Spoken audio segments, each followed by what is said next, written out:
mais uma vez a Academia da Saúde Cast, esse podcast feito com muito amor para trazer para os nossos pacientes informação de qualidade e consciência, né? Hoje eu estou num dia muito especial, porque eu estou cheia de novidade no programa, estou com um convidado que eu acho que para todos nós que estamos aqui é uma honra tê-lo. Já eu vou falar quem é. Estamos com um novo apresentador, o Dr. Rodolfo, né, que agora vai ficar fixo com a gente. Olá, pessoal, tudo bem? E bom, é uma honra falar dele, tá difícil, tá? O nome dele é Roger Borgestab. Ele é cirurgião, ele é nutrólogo. Entre os diversos títulos que ele tem, que se a gente for começar a conversar aqui, a gente vai terminar o programa e não vai falar. Ele é doutor em bioética pela Universidade de Porto, mestre em ciências farmacêuticas pela Universidade de Vila Velha, professor de nutrologia no Hospital Albert Einstein, do qual a gente teve a honra de conhecê-lo assim. E, bom, seja bem-vindo, Dr. Roger. Um prazer tê-lo aqui. Olá, Luana. Olá, Rodolfo. Eu que agradeço ao convite. O prazer é todo meu estar aqui na Academia da Saúde Cast para participar com vocês nessa entrevista, que eu estou um pouquinho nervoso, sabe? Porque é minha primeira vez num podcast. Ai, que delícia. Mas você vai ver que flui. Então, muito obrigado pelo convite. Eu que agradeço. É um prazer chamá-lo para vir aqui conversar um pouquinho, para a gente compartilhar um pouco a respeito da saúde, principalmente a saúde intestinal, a saúde, a relação que nós temos com o mundo. Afinal, tudo entra na boca, faz todo o trajeto passando por esôfago, estômago, intestino, recebe lá secreções do fígado, pancreáticas, até o ânus. Então, a gente tem muita coisa para dissertar a respeito, para que as pessoas possam entender que o intestino não é só um meio de passagem, muito mais do que isso. E acho que é importante que as pessoas tenham isso em mente, porque várias coisas que, às vezes, elas estão doentes ou têm algumas comorbidades ali, encontram enraigadas no intestino, né? Perfeitamente. Intestino, trato gastrointestinal é um mundo e é um universo que nós temos que entender e dominar para termos saúde. Com certeza. Mas antes, né, de continuar, eu tenho que agradecer. Esse projeto é um projeto nosso que não tínhamos nenhum patrocinador. E eu deixei, na verdade, eu vou dizer que eu deixei, porque eles tiveram que insistir muito para que a gente aceitasse, porque eu não tenho nenhum conflito de interesse em relação a isso. É uma empresa na qual eu acredito, que faz um projeto, além de cuidar há 31 anos, né, de recuperação do bem mais precioso que nós temos, que é a terra, né, fazendo o aumento de abelhas, né, através da apicultura, fazendo com que nossas plantas cresçam e os animais possam comer, né, e continuar se perpetuando. Eles também fazem um projeto social muito bonito.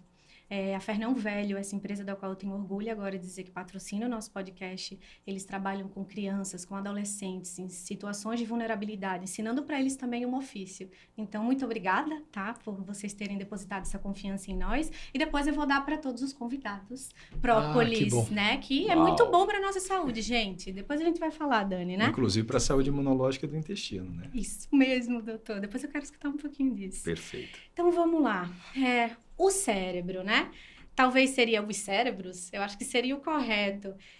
A importância do nosso microbioma começou com o Gut Biome Project, né? Já estudavam isso e aí teve esse grande projeto que, através da metagenômica, começou a estudar, né, o DNA, né, de todos esses seres que moram com a gente, que, na verdade, nós vivemos essa relação de simbiose. E tão fantástico falar com ele, que sabe muito do assunto. Hoje a gente veio para aprender, tá? Então, fique em casa ligado que é com ele, doutor. Começa com a primeira pergunta. Vamos começar aqui falando uma coisa que está muito na moda, muito em voga, que é aquela famosa frase do eixo intestino-cérebro. Será que o intestino é o segundo cérebro, é o primeiro cérebro? Se é ele quem produz a maioria dos neurotransmissores nossos? Roger, eu gostaria de que você falasse um pouquinho para a gente e explicasse como que se dá essa questão do eixo intestino-cérebro. Como que é essa organização? Excelente pergunta para que a gente possa começar essa conversa da noite, né? Realmente, o nosso intestino tem uma conversa direta com o cérebro. Através dessa conexão do intestino com o cérebro, nós conseguimos hoje entender várias doenças, por exemplo, que nós não sabíamos a etiologia, a causa no passado. Dizer, é coisa da cabeça de fulano, é coisa da ansiedade, é coisa do estresse, o estresse diminui a imunidade, mas por que e como? Aí descobriu-se que pelo intestino nós conseguimos mandar sinais para o cérebro através de neurônios específicos que levam informações que o intestino, através da microbiota mais precisamente, consegue fornecer de informação que beneficia a função dos órgãos do corpo. O cérebro é apenas só mais um deles. Olha só. E fala-se muito, né, desse eixo intestino-cérebro na relação ao estresse, né? Que as pessoas estressadas podem ter uma alteração da microbiota. É fato? É fake? É fato, e pode a gente não saber ainda direito para cada pessoa, mas com certeza tanto é causa como consequência. Não se sabe se é o ansioso que altera a microbiota ou se naquele ansioso ele é ansioso pela microbiota está alterada. Não sabemos o que começa primeiro, né? Então, eu creio que é possível as duas coisas de indivíduo para indivíduo.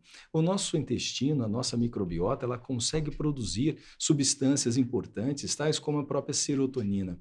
Todos nós conhecemos a serotonina como um excelente neurotransmissor que diminui a ansiedade, que diminui o estresse, que melhora o humor e que também diminui os desejos compulsivos. Então, através dessa serotonina, nós conseguimos ser felizes. Mas quem produz 85% da serotonina que nós temos são as bactérias que habitam o nosso intestino. Não à toa tem a frase, né, o ser humano ali, o indivíduo está enfesado, né? Ou seja, a raiz da expressão está ali no intestino, correto? Exato, correto. O indivíduo enfesado é aquele indivíduo mal-humorado, aquele indivíduo com humor baixo, aquele indivíduo chato. E às vezes essa chatice vem em decorrência, de fato, de uma alteração na função do trato digestivo, que pode ser constipação. E a constipação, ela é uma consequência e também é uma causa de alteração da qualidade da microbiota. E essa qualidade da microbiota, quando alterada, chamamos de disbiose. Disbiose, né? Existem disbioses que são, agora sempre na condição aqui de aprendiz, Sim. que são qualitativamente, né? Ou seja, bactérias alteradas, e existem disbioses que são quantitativamente, ou seja, é comum ter as duas juntos, ou geralmente tem uma diferenciação entre o número de bactérias de qualidade, como funciona? E perfeita pergunta, porque assim, existem hoje alguns parâmetros que marcam a qualidade do intestino. E um deles é a diversidade de micro-organismos. Um organismo humano com muitas bactérias de diversas espécies, mas espécies boas, este organismo tem uma quantidade de defesa maior, de imunidade maior, de amigos que são essas bactérias. Mas quando nós temos um intestino com pouca diversidade, nós temos menos capacidade de defesa imunológica, menos amigos diferentes. Quanto mais diferentes os amigos, melhor. Mas eles têm que ser amigos bons. Então, essa qualidade e a quantidade também interfere. E aí, quando se fala em quantidade, depende da quantidade de quê? Se são das boas bactérias, elas podem ser sempre benéficas, mas se a gente ultrapassar também uma quantidade que dá o equilíbrio entre uma bactéria e outra, podemos ter aí um caso também de disbiose. Nem sempre é uma bactéria ruim, patogênica, que leva à disbiose. Basta ter um excesso de boas bactérias também. Então, é um equilíbrio muito tênue entre boas bactérias e bactérias ruins. Mas não só de bactérias vive a nossa microbiota. Nosso intestino, ele contém fungos, arqueias, vírus, que fazem parte de todo esse universo de seres que habitam o nosso intestino e que compartilham conosco o seu DNA. O mais interessante, você abriu o nosso podcast falando sobre metagenômica, e para quem está nos ouvindo e não sabe exatamente o que significa esse termo, nada mais é do que a genética, o genoma, o material de DNA e de RNA desses seres que habitam o nosso organismo, e esse monte de DNA está em contato com o nosso. Geralmente, dentro de um organismo humano, nós temos 10% de DNA do ser humano e 90% de DNA de bactérias, vírus e arqueias que vão habitar esse intestino. Nossa, nós somos apenas... Então, tem até um livro sobre isso, 10% humanos. Exato, 10% humanos. 10% e é um universo humanos que está dentro de nós, que nós temos que estar sempre brigando de forma positiva com ele, para que ele não seja patogênico. Então, nós temos bactérias que estão em contato direto com o intestino e não trazem para nós doenças.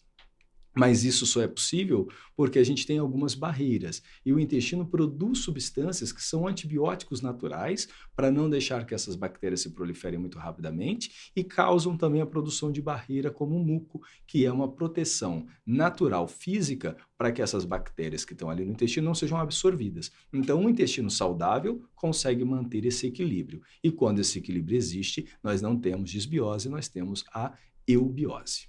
Vou aproveitar esse gancho que o Roger falou a respeito de como se dá a dinâmica intestinal com as bactérias, fungos, protozoários e afins, para a gente poder, acho que é importante o pessoal de casa entender a diferença entre o que é um pré-biótico, um probiótico, um pós-biótico e um simbiótico. Porque às vezes as pessoas têm alguma desordem gastrointestinal, estão com uma diarreia, e aí é a famosa, vai na farmácia e compra um probiótico. Mas será que todo probiótico ele funciona da mesma forma para todo mundo? Será que é o mesmo que é indicado? E aí eu estou falando até de uma medicina mais precisa, né? Uma medicina totalmente individualizada, que a gente chama até de medicina de precisão. Então acho que vale a pena a gente pontuar, primeiramente, os termos, né? O que é um pré, um pro, um pós-biótico e um simbiótico. Interessante. Excelente colocação do Rodolfo nessa determinação de definições. Então, um pré-biótico, como o próprio nome diz, é aquilo que vem antes da própria bactéria. Vamos aqui, para simplificar, falar de microbiota como se fosse só bactérias, né? Então, quando eu tenho um pré-biótico, ele é um precursor da bactéria. Eu usei até o seu sotaque para falar precursor. Ah, adorei. E aí, isso pega. Ele sai falando igual a mim. Ótimo. E aí, quando você tem o probiótico, você tem o próprio bactéria, o próprio ser vivo. O pré-biótico, comumente, nós temos as fibras como os principais representantes. E os probióticos são as próprias bactérias. E os pós-bióticos são os produtos, os metabólicos que essas bactérias produzem. Elas produzem, como eu disse, a serotonina. Essa serotonina é um pós-biótico e vai ter características, esses pós-bióticos, de neuromodulação, de neurosinalização, de informações imunológicas. Então, nada mais são do que verdadeiros pequenos, quase que hormônios que nós temos produzidos por essas bactérias e que vão agir no corpo inteiro. Então, isso seriam esses três termos. E quando eu junto o pré com o probiótico, eu tenho o simbiótico. Certo. E é muito importante falar disso, né, pessoal? Porque tem uma moda assim, aí compra um probiótico e toma. E não é só assim, né? A gente tem que saber a patologia que o paciente tem, porque existem espécies específicas para cada patologia, né? E nas patologias mais comuns, né, que a gente vê, o senhor trata muitas doenças gastrointestinais, por exemplo, na SIBO, né, existe uma população específica, né, de bactérias. E na obesidade? Olha só, pergunta boa, moderna, e baseamos naquilo que o Rodolfo falou anteriormente da medicina, que ela é mais personalizada, mais preemptiva, mais de precisão. Então, hoje nós sabemos que para emagrecer, não basta só fechar a boca, fazer exercício, ou tomar remédio ou fazer tudo junto. É necessário que o organismo tenha condições fisiológicas de responder a todas essas condutas. E uma das condições é ter uma microbiota justa, adequada, uma microbiota que seja completamente ávida a bom metabolismo. Então, as bactérias, elas interferem diretamente na nossa resposta aos alimentos. E aí nós temos isso chamado de nutrigenômica, nutrigenética da própria microbiota. E quando você tem uma microbiota alterada, ela pode produzir, inclusive, mais calorias. Então, elas pegam as calorias não digeríveis por nós e digerem e transformam, então, em energia absorvível pelo intestino. E assim você aumenta as calorias ofertadas a um paciente. Isso é um dos poucos exemplos que a gente pode dar em relação ao que se hoje já se sabe dessas bactérias em relação à própria obesidade. E aí, puxando também de novo em relação à obesidade, que é o tema que eu sou apaixonado, e como que eu faço, então, para trazer essas bactérias para o meu lado? Como que eu faço para ajudar o meu paciente a melhorar a sua taxa metabólica basal, a produzir ou ter algum meio de conseguir um processo de emagrecimento um pouco mais eficaz? Olha, hoje nós temos exames que conseguem fazer detecção precisa de como está a microbiota do paciente. Então, esses exames conseguem avaliar se tem cepas ou gêneros, espécies de bactérias que estão em excesso ou em falta. E hoje já se sabe que cada pessoa tem uma precisa microbiota e que nem gêmeos idênticos têm a mesma microbiota. Então, a assinatura da microbiota, ela é mais precisa do que a assinatura digital, do que as digitais de uma pessoa. Então, isso hoje, com a medicina de precisão e com os exames, conseguem me dar informações de qual bactéria, de qual cepa, de qual probiótico específico eu posso dar. E aí não precisa sair comprando probióticos muito gerais para que a gente possa ter aí, então, uma especificidade. Mas nem sempre esses exames estão em acesso a todos e nem sempre é necessário. Por mais que possa nos ajudar muito, nós sabemos que hoje, pela história clínica do paciente, eu posso trazer e causar alterações no seu funcionamento diário do seu organismo que propiciam que as boas bactérias que já habitam o intestino se proliferem e prevaleçam e não se torne a microbiota um patobioma. Eu preciso de ter uma microbiota saudável. Então, com isso, o que eu posso fazer? Alimentação rica em fibra, alimentação com baixo teor de carboidratos simples, alimentação com baixo teor daqueles carboidratos que são muito fermentáveis, né? E das substâncias fermentativas. Também eu posso e preciso ter bons hábitos como não ingestão de bebida alcoólica, não utilização de drogas, principalmente do tabaco, que é uma droga muito utilizada, infelizmente, sono adequado e atividade física. Se a gente tiver essas questões, esses alicerces básicos da saúde, que não custam quase nada, né? A alimentação saudável, às vezes, é muito mais barata do que uma alimentação de fast food.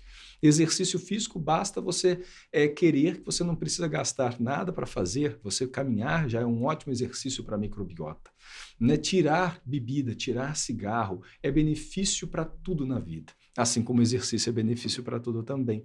Então, com isso, a gente consegue melhorar a qualidade da microbiota de forma natural, sem precisar já pensar em ofertar um probiótico. Mas quando tudo isso é feito e não temos resultados, aí o probiótico pode ser necessário. Aí sim eu posso precisar identificar a cepa mais adequada a um paciente. Mas antes disso, eu ainda posso empiricamente fazer uma suplementação com probióticos aí manipulados ou encontrados no mercado de forma comercializável. É interessante isso, né? Porque a gente vê um uso muito indiscriminado. E o Demais. principal é a remoção de alimentos inflamatórios e todo esse cuidado Exatamente. físico que a gente tem que ter, né? Dormir bem, se exercitar, comida de verdade, né? Comida de verdade, saúde mental, porque se o eixo é intestino-cérebro, do mesmo jeito que o cérebro manda informações do mesmo jeito que o intestino manda informações para o cérebro manda informações para o intestino. Por isso que, quando a gente está nervoso, pode ter cólica, diarreia, ou pode prender o intestino. Então, a gente sabe que pensamentos positivos, que bons hábitos, boas músicas, então isso tudo faz com que nós tenhamos uma microbiota mais possivelmente saudável, porque eu vou dar informações positivas para o meu intestino ser um habitat saudável para que essa microbiota se desenvolva saudável. Eu acho que a frase que o Dr. Guilherme Giorelli, cita ele aqui, fala muito e é muito verdadeira, né? Que as pessoas estão acostumadas a escutar que você é aquilo que você come. Será mesmo que você é aquilo que você come? Ou você é aquilo que as bactérias fazem com o que você comeu? Né? Porque não é apenas o que vai para a boca, mas é o que é transformado com aquilo que você colocou na boca. Então não é apenas deixa o açúcar de lado mere simplesmente questões calóricas. Não, são questões inflamatórias, de recrutamento de bactérias patogênicas. Então, é muito maior do que a gente pensa. Não é tão simples, mas é muito bonito.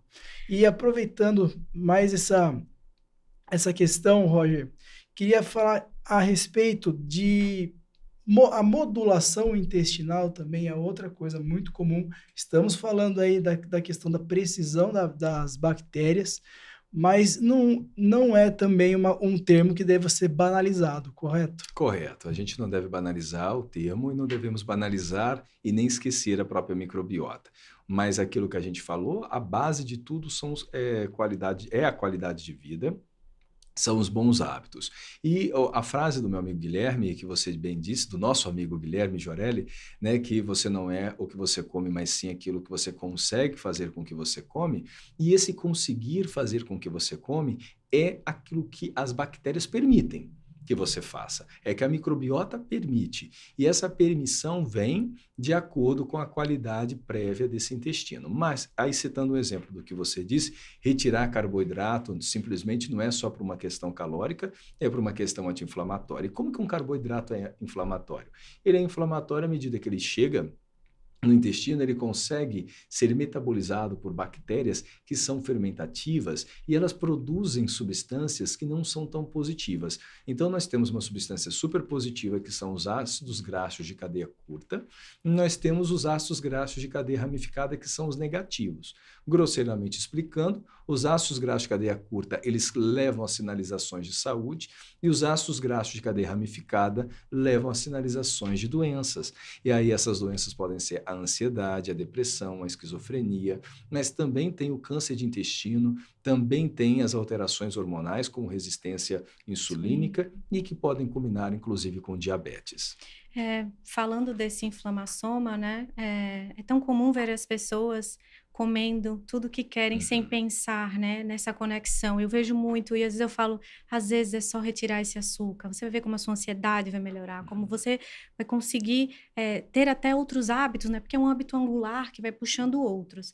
Mas eu lembrei de uma coisa aqui. A gente falou da assinatura biológica de cada microbiota. Isso. Então, a nossa mãe, qual o papel da nossa mãe na nossa microbiota, do nosso parto, doutor? Como isso pode ser influenciado? O primeiro transplante que um ser humano recebe na vida é o transplante de microbiota. E esse transplante vem no momento do parto, quando a criança, ainda chamada de feto e vai se tornar o bebê, passa pelo canal do parto no canal vaginal, sendo este um parto normal. Mas quando nós temos um parto não normal, que é um parto asséptico, ele é contra as ordens naturais da fisiologia humana, a cesariana, então nós temos um bebê, um feto que é trazido ao mundo sem ter o contato com o mundo da microbiota vaginal materna, que seria necessário para colonizar esse novo indivíduo que está chegando em vida e assim ele ter uma boa saúde de questões de microbiota. Hoje, é tão importante ser sabido isso que muitas maternidades em diversos países, e no Brasil a gente tem centros que assim bem fazem, colocam no canal vaginal da mãe que vai ser submetida a uma cesariana um chumaço de gaze horas antes do parto acontecer na cesárea e depois da operação cesariana, o neném nasce, eles tiram o chumaço de gás e passam no nariz, na boca da criança, no corpo inteiro da criança e enrolam a criança numa coberta e deixam por algumas horas para que essa microbiota colonize esse organismo e assim a gente tenha o transplante da microbiota e a colonização da criança com a microbiota materna. E por que fazer isso? Isso garante, provado cientificamente, uma maior imunidade, uma menor chance desta criança vir a desenvolver doenças metabólicas e doenças neurológicas do ponto de vista psíquico ao longo da vida. Então, Deus, quando criou o homem ou a evolução da espécie na lógica da ciência, fez com que nós tivéssemos a colonização dos bebês, nossa colonização através da microbiota vaginal, e essa microbiota ela não é estática, ela vai mudar ao longo da vida. E mães que não são saudáveis, que não fazem pré-natal adequado, que não têm uma alimentação saudável ao longo da gravidez, que não têm hábitos de vida saudáveis, não terão microbiota saudável. E aí, infelizmente, elas vão passar para os seus filhos uma microbiota patogênica. E aí essa criança não vai ter aí os benefícios que nós falamos anteriormente. Que coisa legal, né? E também tem um leite materno, né? Esse contato do bebê com a pele, né? É da mãe também, que também tem uma colonização, né? E aí o senhor falou e eu lembrei, tá, a mãe fez tudo bem, esse bebê, na verdade não depende só dela, né? Mas o bebê nasceu de parto normal, foi amamentado, teve contato com a pele da mãe. E aí durante a primeira infância essa criança começou a ter muitos quadros de bacterianos, faringite, amidalite, começou a usar antibiótico desde pequenininho. Isso é algo que a gente vê muito na prática, né? Aquele paciente que ficou doente várias vezes, né? O que é que pode acontecer com essa criança que, durante sua primeira infância, fez o uso de antimicrobiano, de corticoide? O que é que pode impactar nessa microbiota dessa criança? Então, essa microbiota que foi doada pela mãe no canal vaginal, que foi doado por esse chumaço de gás que retirou aí da vagina as bactérias, ou como você bem lembrou, Luana, que foi passada a microbiota da pele para o bebê através da sucção e do contato direto. Que a gente fala de microbiota, a gente pensa de intestino. É onde nós temos uma maior colonização bacteriana. Mas nós temos nas vias respiratórias, temos na pele, tem-se em outros órgãos. Então, nós temos bactérias e outros organismos colonizando nossos sistemas principais. E quando essa criança ela recebe uma bomba nuclear praticamente para a microbiota, que isso seria o antibiótico, a gente está causando uma destruição que nunca mais será revertida. E essa destruição leva a alterações na função desta microbiota e na qualidade da mesma, e aí se resiste ao microbioma a bactérias resistentes ao antibiótico, que podem ser bactérias patogênicas e que se sobressaem à outra. Então a gente tem um desequilíbrio naquela diversidade de bactérias que nós abrimos o podcast falando, e aí a gente pode desenvolver doenças mais facilmente. Então as crianças podem se tornar atópicas, podem ter alergias alimentares ou intolerâncias alimentares, e aí uma diversidade de alterações ao longo da vida. E hoje se estuda muito o autismo em relação à microbiota, desde a época da gestação ao canal do parto ou a via de parto, e depois dessa microbiota na primeira infância. E o uso de substâncias que alterem a imunidade ou a microbiota podem levar a alterações de comportamento e alterações psíquicas e neurológicas, dentre as imunológicas também citadas, e assim uma vastidão, cada vez mais a gente tem descoberto da importância e da interação dessa microbiota com doenças autoimunes. E as autoimunes são diversas, a gente conhece aí, por exemplo, a psoríase, o lúpus, as artrites, conhecemos a doença celíaca, que é uma doença autoimune em crescência no mundo devido à alteração da microbiota causada pela proteína do glúten e também pela direta relação do glúten com as alterações da neuroinflamação, levando aí a consequências danosas que podem se manifestar com sintomas tão diversos que caberia até um podcast sobre o tema. Vamos deixar como sugestão aqui para o Perfeito. próximo. Lu, eu fiquei sabendo, temos perguntas, mas antes disso eu só vou aproveitar essa questão toda que o Roger estava falando. Como pediatra atuante, eu vejo um supra-diagnóstico de crianças com autismo que eu fico até em dúvida se de fato isso ocorre.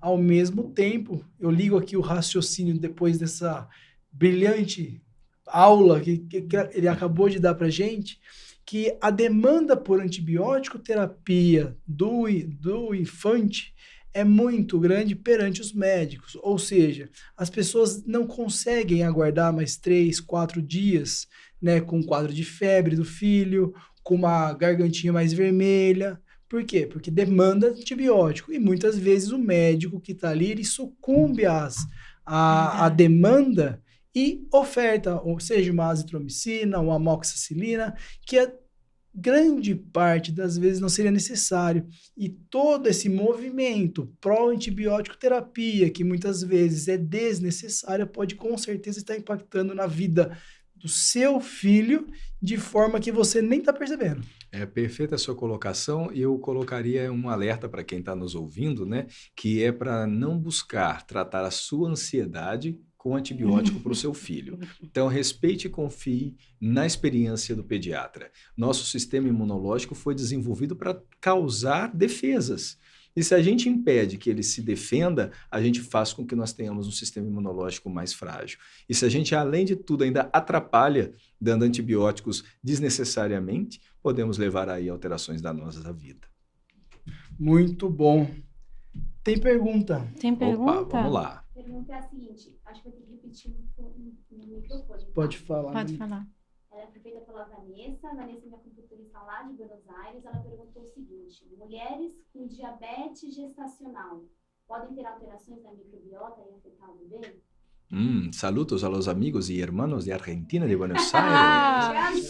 Me encanta encanta. también, me encanta mucho hablar com os hermanos. Vou falar pra Sim, então um grande abraço a todos que estão nos ouvindo. repetir a Claro. pergunta. A Vanessa perguntou se uma pessoa com diabetes gestacional pode ter alteração na microbiota. Saludos a mis amigos argentinos. Wow, aquí vamos a hacer un podcast en español Todo en ahora, español, castellano, en castellano. porteño, porque En yo no hablo nada, solamente porteño. Vamos a... Y ella me encanta también. este acento. El próximo. Sim, el próximo o hacemos próximo así. podemos Sí. fazer, graças. Então, sim, a pergunta então é se uma mulher com uma alteração, com diabetes, né, pode ter alterações na microbiota. Isso, ela é diabetes gestacional. Diabetes gestacional, sim. O diabetes gestacional, por aumentar uma quantidade de insulina no corpo desta mulher, faz com que nós tenhamos alterações não só morfológicas do próprio bebê, como também alterações da microbiota da mãe, que vão transpassar nesse canal do parto ou depois, no contato materno com o bebê, a essa criança. Então, o diabetes, ela é uma doença, quando do tipo 1, autoimune, mas a diabetes tipo 2 é uma doença mais adquirida por hábitos. E esses hábitos alteram a microbiota, né? São causa e consequência, como nós falamos. Então, isso pode levar a uma baixa resistência imunológica da mãe e que transmite com essa microbiota alterada para o bebê também. Então, é uma pergunta super interessante, porque diabetes gestacional é cada vez mais prevalente e incidente por conta do consumo indiscriminado de produtos ricos em açúcares, né? É muito importante a gente falar um alerta também sobre isso, né? As mulheres se sentem numa permissão enquanto grávidas para comer por 2. E aí elas não pensam muito na qualidade nutricional, né, gente? Então, eu recebo muitas pacientes para emagrecimento que vieram de uma gestação onde engordaram 30 quilos, né? Isso não é saudável nem para a mãe, nem para o bebê. Como bem o Dr. Roger falou, isso tem um impacto direto no nosso microbioma e o seu filho também vai estar recebendo aquilo, né? Então, a gente tem que ser mais responsável, tá, mamães? Tem alguma outra pergunta? Tá, eu vou olhar o meu. Segue aí, Enquanto você olha se tem mais alguma perguntinha, eu tenho para o Dr. Roger. Vamos lá. Vamos voltar aos eixos, né? A gente falou do eixo intestino-cérebro, mas hoje já se discute muito a relação do intestino-músculo. Opa, excelente. E é uma coisa que até as pessoas que vão buscar academia, hipertrofia, por exemplo, não sabem, ou mesmo os idosos, em relação à perda de força, perda de volume muscular, que é algo natural do ser humano, também desconhecem. Então, acho que é importante a gente pincelar um pouquinho a respeito de como que essa microbiota, como que a saúde intestinal pode interferir na questão muscular. Perfeito. O nosso músculo ele é composto de proteínas, em sua grande maioria. E para que essas proteínas cheguem e sejam formadas e transformadas em músculo, elas precisam ser absorvidas do alimento. Começa por aí a necessidade de uma saúde intestinal plena, para que você possa ter uma boa, além da ingestão, digestão, consequentemente absorção, metabolização, para depois fazer construção, e essa construção seria do músculo. Quando nós temos um intestino que não está muito bom, ele não consegue fazer alguma dessas etapas de digestão ou de absorção, e aí não metaboliza no corpo e não forma bem os músculos. Então, o importante inicialmente é ter o cuidado com a saúde direto da mucosa do intestino. Depois, esse intestino ele vai liberar para o fígado todos os aminoácidos que ele absorveu, porque as proteínas são absorvidas em aminoácidos e a veia porta leva para o fígado, o qual vai então direcionar esses aminoácidos para o músculo ou para outros órgãos para produzir proteínas, seja proteína muscular, seja anticorpos, seja imunoglobulinas ou o que seja. Então, um atleta ou alguém que queira melhorar ou manter a sua massa muscular necessita ter esse processo todo bem orquestrado. E quando a gente fala de atletas de alta performance, o excesso de exercício pode levar a alterações não só da microbiota, como também da função do sistema digestivo, porque o exercício rouba do intestino sangue para o músculo. Nesse sequestro de sangue que sai do intestino para o músculo, faz com que esse intestino sofra algumas consequências metabólicas.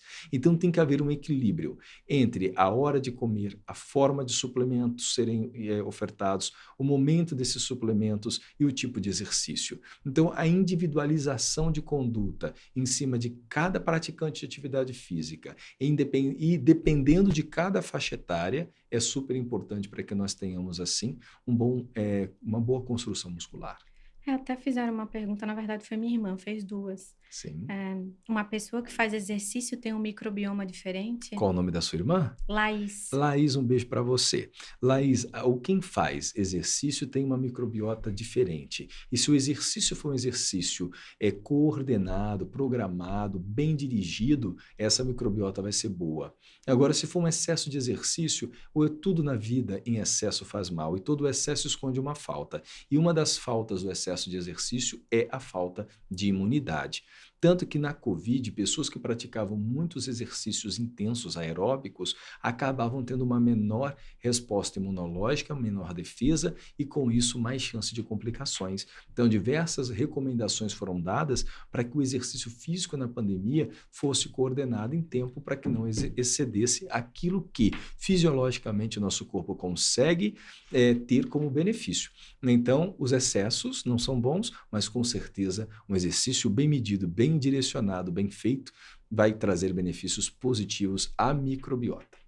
Okay. Outro alerta aqui que fica, continuando o raciocínio da absorção de nutrientes, na relação do eixo intestino-músculo, as mulheres, principalmente, também têm que se preocuparem com o intestino, uma vez que a matriz que faz cabelo, unha, né, são proteínas. Mas não é só as mulheres não, meu cabelão aqui também eu tenho que me preocupar. É que o meu já foi, né? Então eu me resguardo aqui. Mas tem um imaginário aqui. Eu tenho um imaginário, pois é. Então, é verdade. Para a gente ter boa unha, boa pele, bom cabelo, do mesmo jeito que eu preciso ter boas células de defesa, os anticorpos e todas as outras do corpo, eu preciso ter ingestão de bons alimentos. E a ingestão desses bons alimentos depende muito da saúde desse intestino para que seja bem absorvido. Muito bom. Muito bom. Muito bom. Eu tenho mais perguntas também. Primeiro, eu queria falar que eu sei a resposta, porque eu assisti a live da Nutrology Academy, né? Olha. Que ele está vai começar um curso agora, o Rodolfinho também já está fazendo. Rodolfo foi o aluno 001 do É, outro lado. 001 aqui. Soube, com muito soube, prazer. Pois é. E eu vi uma das lives a resposta, mas eu vou perguntar. Sim. Esteatose hepática tem relação com o microbioma? Olha, boa pergunta, e agradeço por falar do curso da Nutrology, que é o curso de formação em gastronutrologia. Começará no dia 25 de setembro e nós já estamos com as matrículas abertas. E é um curso que vai focar falar de patologias e de prevenção destas patologias, além dos seus tradicionais tratamentos e tratamentos mais atuais, dentre eles a modulação da microbiota, tema de hoje do nosso podcast. E vai ser das patologias e dos acometimentos da boca ao ânus. Então, fica aí o convite a quem quiser participar como profissional deste curso. E eu vi a programação, tá extremamente didática, porque vai setor por setor, né? Sem atropelar nada e te ensinando a raciocinar. Na verdade, o que a Nutrology, ela prega muito essa questão de você ter a autonomia do seu próprio raciocínio. Exato. A partir da construção com substratos que eles nos fornecem. Eu, como aluno, sou apaixonado pela Nutrology, estou com certeza no curso do Dr. Roger, muito lisonjeado, e ele já deu 3 aulas na semana passada, que eu assisti todas, e se as 3 aulas ele entregou muito, imagina o curso inteiro. E vocês viram o jeito que ele explica, né, gente? Super didático, a gente entende de verdade o que ele fala. As aulas dele sempre são brilhantes, então se inscrevam, tá? Opa, mas responde. Vamos responder. Pois é, esteatose hepática é uma doença antiga, muito antiga, tão antiga quanto a existência, talvez, da humanidade moderna. E ela nada mais é do que o acúmulo de gordura no fígado. E essa gordura no fígado, ela tem como causa, algumas vezes, a alteração da microbiota. E é difícil você ter um paciente esteatótico que não tenha desbiose. Por quê? A esteatose é uma inflamação no fígado e essa inflamação leva ao acúmulo de gordura. Se o fígado está inflamado e o intestino e o fígado têm um eixo também, né? Nós falamos aqui do eixo intestino-cérebro, intestino-músculo, tem o intestino-fígado. É um eixo direto e é um eixo vascular, ou seja, de sangue com sangue. Sangue do intestino passa todo pelo o fígado através de um sistema chamado sistema porta. Então, se eu tenho bactérias alteradas no intestino do paciente, essas bactérias chegam no fígado e levam a alterações metabólicas. E as alterações metabólicas do fígado chegam também no intestino. Então, a microbiota não saudável favorece o aumento de calorias disponíveis, elas favorecem o aumento de substâncias pró-inflamatórias, falamos dos aminoácidos, dos ácidos graxos de cadeia ramificada, e estes não ajudam no metabolismo, fazem com que nós tenhamos aquilo que se chama de resistência insulínica. A insulina é estimulada, é produzida no pâncreas, mas ela não consegue agir. Quando a insulina não age no músculo, colocando a glicose para dentro do músculo, ela age no fígado, botando a glicose dentro do fígado, mas na forma de gordura. Então, microbiota leva, sim, a esteatose. E aí você vê que não é só o etilista ou o consumidor em excesso de álcool que tem a questão da esteatose hepática, né? Exatamente. A esteatose é uma doença que pode ser por excesso de qualquer caloria. Seja caloria de álcool, seja caloria de carboidrato, de proteína ou de gorduras. Logicamente, o álcool e o carboidrato são os que mais levam a essa intoxicação calórica. E a esteatose é uma intoxicação calórica do fígado. E a obesidade é uma intoxicação calórica do corpo inteiro. E elas estão extremamente interligadas. Então, para mim, não existe definição melhor para a obesidade do que intoxicação de calorias. Existe uma conexão também em indivíduos que são eutróficos com esteatose, e isso seria uma alteração do microbioma? Olha, é pergunta também bem sagaz e bem inteligente. O microbioma pode sim, no indivíduo saudável, favorecer essa metabolização não tão boa dos alimentos ingeridos e favorecer essa inflamação e esse acúmulo de gordura no fígado, mas também pode ter um magro que tem pouco tecido de gordura debaixo da pele e no meio e debaixo do músculo do abdômen. Mas então a gordura ela vai ser armazenada onde? Nos órgãos. Então essa doença, a falta de gordura, é uma doença. Ela chama lipodistrofia. E a lipodistrofia ela pode se segmentar nos braços, nas pernas, mas pode ser também de gordura subcutânea, de gordura visceral. E a falta desse tecido adiposo também favorece que eu não tenho aonde guardar. Aí tem que guardar dentro do fígado a gordura. E a gordura guardada debaixo da pele, ela é ruim, mas ela é menos grave do que a gordura guardada debaixo do músculo, que é envolvendo os órgãos, envolvendo o intestino por fora. Mas que também é menos grave do que aquela que está dentro do órgão, como dentro do fígado. Porque essa gordura dentro do fígado pode levar a cirrose, mesmo em quem nunca bebeu álcool. E eu vou aproveitar aqui a parte do cirurgião bariátrico aqui para a gente unir com a nutrologia e perguntar qual é o impacto da cirurgia bariátrica na microbiota intestinal. Nossa, a cirurgia bariátrica, por fazer uma alteração anatômica, independente da técnica, né? Cada técnica terá sua alteração na microbiota, porque vai ser uma alteração anatômica precisa e vai alterar também a fisiologia, a forma como os alimentos vão ser digeridos e absorvidos, portanto. Então, um paciente bariátrico, ele altera a microbiota a ponto de ser uma microbiota mais saudável se ele estiver corretamente alimentado, corretamente bem assessorado no quesito nutricional, na suplementação vitamínica e na sua saúde mental. Lembrar sempre que os bariátricos, em sua maioria, carregam consigo a outra doença, chamada compulsão. E se a compulsão, que se manifestava como alimentos, agora não mais pode ser assim manifestada, porque tem uma alteração na capacidade de armazenamento de nutriente, então passa a ter uma compulsão por outras coisas, dentre elas pelo álcool, que pode ser deletéria essa microbiota. Então, é uma nuance muito interessante, bariátrica, com microbiota. Há indivíduos que, por um somatório de boas condutas, terá eubiose. E vai ter aqueles indivíduos que terá a disbiose. Luana falou hoje da SIBO, da síndrome do supercrescimento bacteriano intestinal, que são bactérias que saem do intestino grosso e vão para o intestino fino, para o duodeno, para o jejônio e para o íleo, e levam à produção de gases, à distensão, que carrega com isso dor e pode levar até mesmo à constipação e mais comumente a diarreias. Então, essas bactérias, elas podem crescer mais facilmente num paciente bariátrico que não está recebendo uma correta nutrição e hábitos, como falamos, porque a digestão ela é importante para que cheguem nutrientes digeridos no intestino e esses alimentos digeridos, eles não sejam fermentados pelas bactérias do intestino. Mas quando esses alimentos não chegam bem digeridos, as bactérias vão terminar o serviço que nós humanos não conseguimos fazer.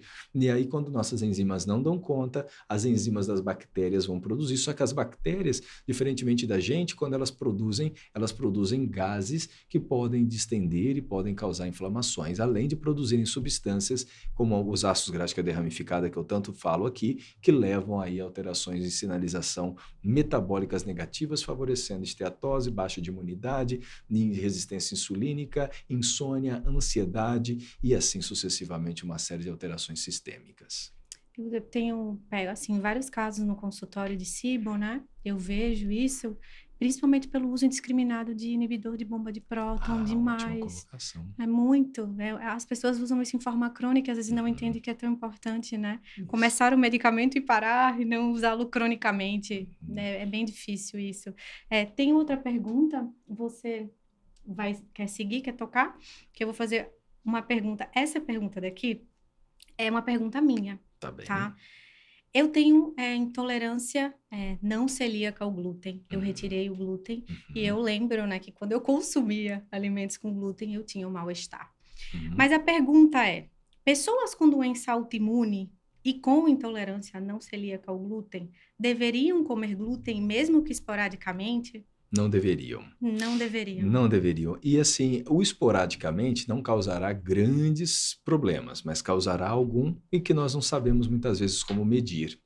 E a intolerância não celíaca ao glúten, ela tem crescido porque nós temos cada vez mais glúten transgênicos, nós temos alimentos que são modificados geneticamente para serem cultivados em larga escala em solo que naturalmente eles não nasceriam. Tem um pensador, o Harari, que é um grande escritor israelense, professor da Universidade em Israel, que escreveu um livro chamado Homo Sapiens, Uma Breve História da Humanidade. E ele se atreve, de uma forma positiva, a inferir que há 11 mil anos o homem foi domesticado pelo trigo. E essa domesticação se deu porque a partir do cultivo do trigo, o homem pôde fixar-se numa região e deixar de ser aquele homem nômade da selva e tudo mais, passou a cultivar o alimento. Isso é uma teoria que ele levanta, mas certamente o glúten da época de 11 mil anos atrás não é o mesmo glúten de hoje. O trigo, melhor dizendo, de 11 mil anos atrás não é o mesmo de hoje. E o glúten é uma proteína que leva a alterações imunológicas que podem passar despercebidas por muitas pessoas.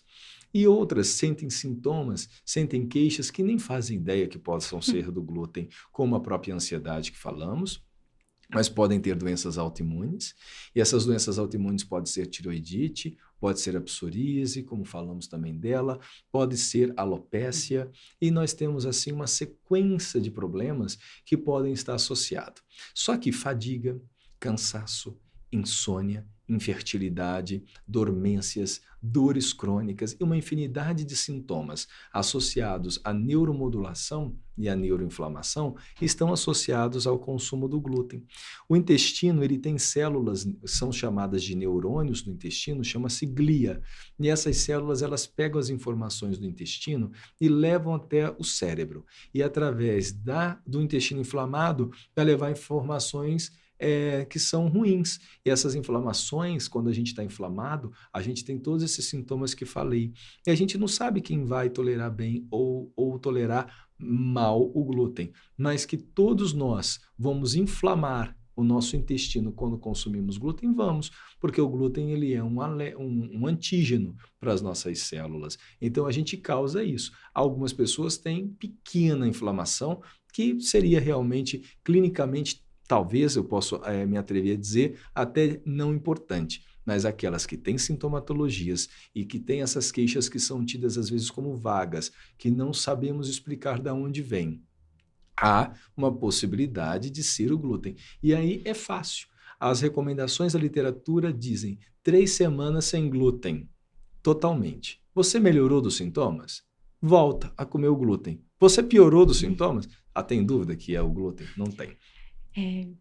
Gente, vocês ouviram, foi ele que falou, não foi eu, que eu encrenco com o glúten, porque eu tinha todos esses sintomas e ninguém Uhum, descobria o que era. uhum, E eu retirei o glúten e minha vida melhorou consideravelmente. Muitos pacientes também que têm sintomas inexplicáveis, uhum, eu, né, dou a sugestão de que façam a sim, retirada e as pessoas se resistem, né? uhum. Elas querem... Eu sempre brinco assim, se tem uma garrafa lá escrito veneno, você vai tomar? Então, você sabe que aquilo faz mal para você não pode estar consumindo aquilo, né? Então, às vezes o paciente não tem essa percepção, né, do que ele pode consumir ou não, porque ele nunca provou tirar. Exato, exato. E Roger, e muito relutante com a questão do glúten, porque eu achava que era um modismo retirar o glúten. Porque Também. na época que a gente ouvia se falar do glúten, por algumas experiências de algumas pessoas, de alguns colegas, e a gente não via muita questão na literatura médica acerca da importância da retirada do glúten, então eu tinha minhas dúvidas.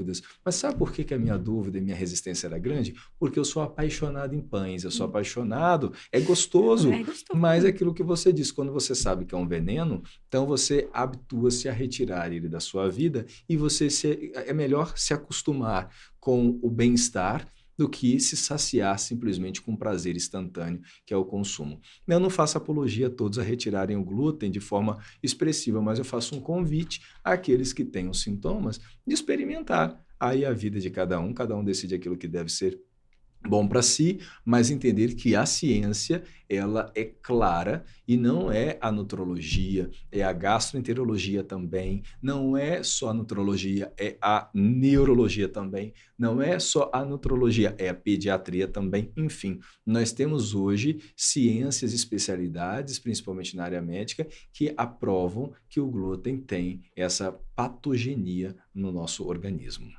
Eu também não faço apologia total retirada, mas eu sugiro, né? Tem muita gente que não entende. Uhum. Um diário alimentar, por exemplo, né? Uma sugestão, tirar os alimentos inflamatórios e ir reintroduzindo, enfim, mas é fantástico. Eu fico vendo ele falar e fico assim, meu Deus, quanta sabedoria! Não é Quanta, sabedoria, é um pouquinho mais de tempo, talvez, de voo, só quanta isso. sabedoria! Não, um dia chegaremos, né, pessoal? Um dia chegaremos. Com certeza.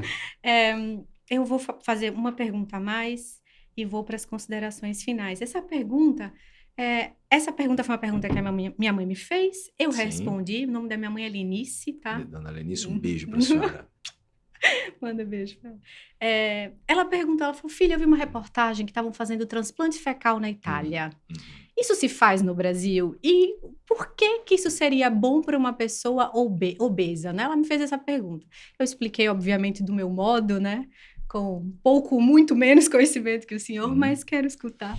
Olha, transplante fecal, eu ouvi falar a primeira vez, eu ainda estava na residência, talvez, de cirurgia, sei lá, vamos dizer anos 2009, por aí. E aí eu ouvi um professor, que é um professor aqui de São Paulo, o Dr. Joel Fantucci, da USP, e ele é um dos nutrólogos mais experientes, mais horas de voo aqui que nós temos. E o Dr. Joel é um grande cientista. E ele foi dar uma palestra para nós e falou sobre o transplante fecal. Aquilo me causou um pouco de impacto. Falei, mas que coisa estranha, transplante de fezes? Fezes não é um órgão. A gente escuta falar transplante do órgão chamado sangue, do órgão chamado fígado, do órgão chamado rim, do órgão chamado córnea, mas e fezes? Aprendi que nós temos um meta-órgão, que é a nossa microbiota. E ao se falar de transplante fecal, nós estamos falando de transpor de um indivíduo saudável uma microbiota que é saudável, portanto, porque são pacientes escolhidos como doadores, aqueles que não têm doenças associadas à microbiota, dessas conhecidas, e a gente transfere para o paciente que tem patologias. Hoje, há uma indicação muito precisa, que são os pacientes que têm diarreias, infecções intestinais, são pacientes críticos, que você já tratou com todos os antibióticos disponíveis e ainda assim esse paciente não responde. Aí você faz o transplante fecal e a resposta é muito boa. Nossa. E o transplante fecal, ele é de fácil execução. Basta ter um doador. Você tem a coleta destas fezes, geralmente é um doador quanto mais próximo do familiar, melhor, mas não obrigatoriamente. E aí essa pessoa passa por todos os testes para ver se não tem nenhuma doença que possa ser transmitida por meio fecal. E essas fezes são então levadas ao laboratório, à farmácia do hospital, que seja, que vai preparar uma emulsão, com essas fezes do doador, e aí tem 2 vias de administração. Se faz por uma sondagem nasogástrica e passa, então, por esta sonda essa emulsão do transplante, do doador, ou faz por enema. Né? E quando faz por sonda, se passa a sonda e recomenda-se não retirá-la antes de 48, 72 horas, que é para você não fazer o caminho anterógrado das bactérias, da microbiota, do conteúdo da emulsão ali colocada. Então tem espaço hoje, clinicamente isso é feito em diversos países e no Brasil, mas ainda não se tornou uma prática extensa, porque nós temos hoje produtos que podem, cepas, na verdade, que podem ser manipuladas, ou produtos, até alguns bons, de farmácias alopáticas, que podem ser bons suprimentos de microbiota, mas nunca nós vamos ter a proporção e a qualidade que certamente um organismo humano consegue ter, porque não é somente nesse doador simplesmente conter estas bactérias. O organismo dele foi preparado para ter um habitat bom, que era o intestino bem cuidado, para que as bactérias se proliferassem na quantidade e proporção e qualidade adequadas.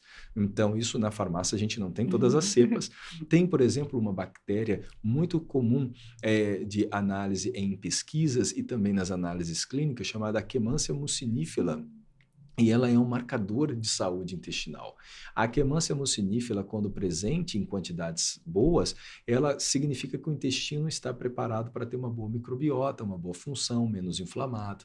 Só que a gente não tem como cultivar cepas da Akkermansia mucinifera e ofertar na forma de probiótico. Nós só temos como reproduzir mais Akkermansia que nós já temos dentro da gente, sim, ou podemos ofertar biomumps, que são pedaços dessa Akkermansia, mas nada disso é similar desses biomumps à própria cepa, à própria bactéria. E a gente tem hábitos que podem levar a isso com boa alimentação, como falamos, né? A e o transplante, por ela final. Amei essa resposta, assim, esclareceu muita coisa na minha cabeça. No Brasil Faz. Temos locais que fazem, geralmente dentro de centros mais universitários e em pacientes de UTI. Né, que já passaram por todo esse cuidado, e geralmente infecções por Clostridium difficile de repetição, o transplante de microbiota ajuda demais, porque o Clostridium passa a ser combatido pela nova microbiota colocada. E a gente esteriliza o intestino de muitos pacientes com os antibióticos de largo espectro. Sim, antigamente se fazia muito isso na SIBO, né? Hoje em dia já tem outras maneiras de tratar. O antibiótico na SIBO fica sendo um tratamento de último lugar, né? Antes de um transplante, talvez, que possa ser considerado, mas eu nunca vi fazer transplante simplesmente pela SIBO, mas o antibiótico é só depois que você já tentou todas as outras formas. E antes era o primeiro, né? Não se sabia. Exato. Ninguém sabia. E uma outra questão que vale a pena pontuar é que não somente temos a hiperproliferação bacteriana, que seria a SIBO, mas nós também temos a SIFO, que é a síndrome do supercrescimento fúngico, né? E esse crescimento fúngico é comum cada vez mais de se ver também. E por que os fungos se proliferam? Nós temos cândida, mesmo que cause as coceiras, as candidíases, as vermelhidões genitais, dentro do nosso tubo digestivo. Mas quando as bactérias que impedem que a cândida se proliferem morrem por antibióticos ou por corticoides, ou etc., nós vamos ter essa cândida se proliferando, levando a sintomas que o paciente às vezes é tratado com probiótico e não melhora, é tratado com antibiótico para SIBO e não melhora, e ele tem, na verdade, uma necessidade de utilizar algo que seja antifúngico, mas não necessariamente um remédio. Né? Então, a gente tem modulações alimentares, o orégano é excelente para tratamento do supercrescimento fúngico, por exemplo. Eu gosto. Meninas, isso é verdade, ó, e está muito relacionado esse supercrescimento aí da fermentação, tá, com açúcar. Então, eu pego muita paciente obesa com candidíase à repetição. Isso é algo muito frequente, né? Eu falo muito isso com a Dani. É como se é infinito, né? Eu vou falando com ele, vai aparecendo novas coisas e eu quero falar mais. Mas, bom, você tem alguma coisa para pontuar ainda, Rodolfinho? Eu só pontuo meu agradecimento ao Dr. Roger pela presteza, de prontidão quando eu o convidei para vir participar aqui do podcast. Ele prontamente aceitou e sem cerimônias, que é o mais legal. Essa acessibilidade que a gente tem com você e estendo isso com o pessoal da Nutrology, lembrando do curso, é muito saudável para nós médicos que estamos nesse processo de aprendizado, né? Nós temos menos horas de voo, como você mesmo disse, então nada melhor do que voar com quem está há mais tempo, voos seguros, né?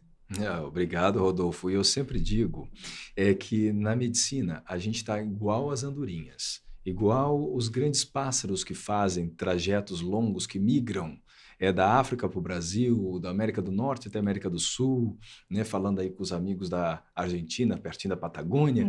Então a gente tem sempre um está na frente e os outros vêm numa forma fazendo um V. E quando o da frente cansa, eles vão se revezando e só assim eles conseguem aqui chegar. Se a gente caminha sozinho ou voa sozinho, a gente não chega a longas distâncias. E quando você me fez o convite, e de prontidão eu aceitei e aceitaria, porque é tão bom saber que tem pessoas que estão voando junto com a gente, né? E que a gente vai conseguir somente chegar longe por ter vocês. Então, a Luana, você, Rodolfo, a Dani, ao Ivan que está aqui. Então, a gente é muito grato, né, por ter vocês entrando junto deste bando essa revoada de andorinhas, que está com certeza buscando levar não somente a saúde a cada um dos pacientes que estão à sua frente, como também a informação, e esse é o papel social que nós também temos que desempenhar. Ter informação, poder transmiti-la de forma a trazer mudanças amplas para a saúde das pessoas, é algo que está dentro da nossa magia, da nossa profissão, e hoje, graças à tecnologia, a gente pode ter esses alcances mais rápidos. Então, obrigado a vocês pelo convite e contem sempre comigo, estarei sempre conectado ao podcast Academia da Saúde e também vou estar sempre conectado a cada um de vocês. Ai, mais uma vez obrigada pela generosidade. Vocês não têm o prazer de conhecer ele pessoalmente. Ele, além de tudo isso, dessa ciência inteira, desse conhecimento todo, ele ainda toca um piano, gente, que vocês precisam ouvir. Ele realmente é um grande homem, um gentleman e realmente um grande professor. Muito obrigada. Ficaria horas aqui te ouvindo. E vou convidar com certeza para o próximo tema, porque eu já vou mandar mensagem para a gente ver, vamos pensar, né? E bom, pessoal, sou a doutora Luana, aqui, ó, como vocês já sabem, como sempre, tá aqui o meu arroba, tá? Aí vocês vão fazer a mesma coisa, tá, pessoal? O arroba de vocês vai estar aqui, tá aqui, tá bom? O de todo mundo.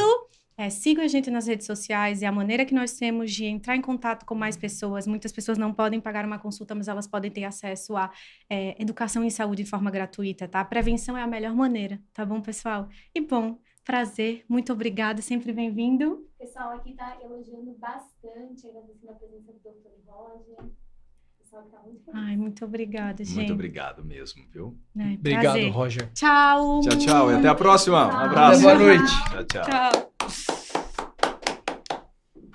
Vocês têm que me parar, gente, senão vocês ficam continuando, eu fico arrumando tempo.